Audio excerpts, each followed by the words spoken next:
ये है मुंबई मेरी जान। आजकल की भागदौड़ की ज़िंदगी में कौन किसका होता है।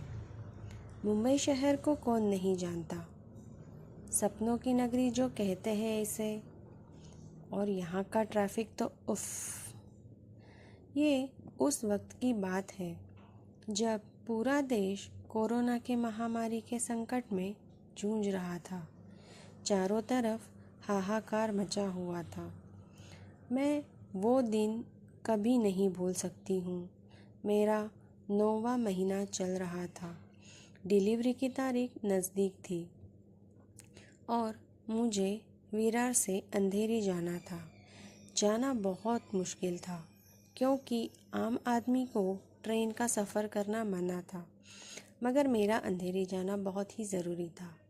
मैं सुबह की 6 बजे की ट्रेन से अंधेरी जाने निकली, मगर दिल में बहुत धक-धक हो रही थी। डर भी लग रहा था।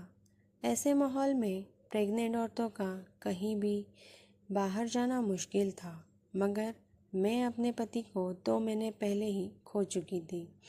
अब मुझे अपनी माँ के पास जाना था। मैं ट्रेन में जैसे तैसे चढ़ तो गई थी, मगर दिल दिमाग शांत न था।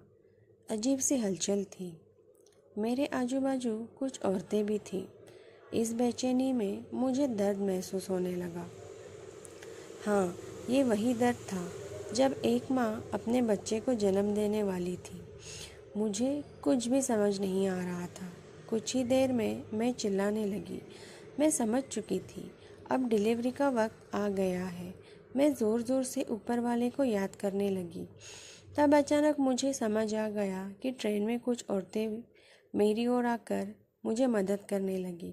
तभी मुझे एक आवाज़ सुनाई दी जो कह रही थी, घबराओ मत, मैं नर्स हूँ और मैं तुम्हारी मदद कर सकती हूँ। मुझे काफ़ी दिलासा मिल गया। कुछ देर बाद, बड़ी मुश्किल के बाद, मुझे अपने बच्चे की आवाज़ सुनाई दी। माँ और बच्चा दोनों सेफ थे। नर्स दीदी अपना काम बखूबी कर गई थी। अंधेरी स्टेशन आ चुका था। बाहर एम्बुलेंस की टीम खड़ी थी। वो हमें सही सलामत अस्पताल ले गए। मैं बार बार और 1000 बार उस नर्स का शुक्रिया करना चाहती थी, मगर उस वक्त वो मुमकिन ना हो पाया। मैं उस वक्त बहुत थक गई थी, तो मैं उन्हें तहे दिल से शुक्रिया कह नहीं पाई। अगर उस दिन उस वक्त वो वहाँ ना होती तो क्या होता, मुझे उनका नाम तक जानने का मौका नहीं मिला। इस बात को अब 3 साल हो चुके हैं। मुझे आज भी वो नहीं मिले, मगर आज भी उनका दिल से शुक्रिया करना चाहती हूँ।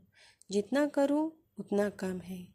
दोस्तों, मुझे ये कहना है कि अगर लोकल ट्रेन में आपकी कोई चीज़ चोरी हो गई हो या किसी से झगड़ा हो गया हो या कुछ, और जिस वजह से हम कहते हैं कि मुंबई की लोकल के लोगों का कोई भरोसा नहीं, कभी भी कुछ भी हो सकता है, तो मेरी ये कहानी इन सब बातों के परे है।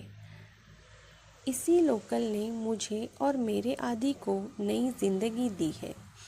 इसलिए ये है मुंबई मेरी जान। सलाम मुंबई। तो दोस्तों, कैसी लगी ये कहानी ज़रूर बताना, और मुंबई जिंदाबाद।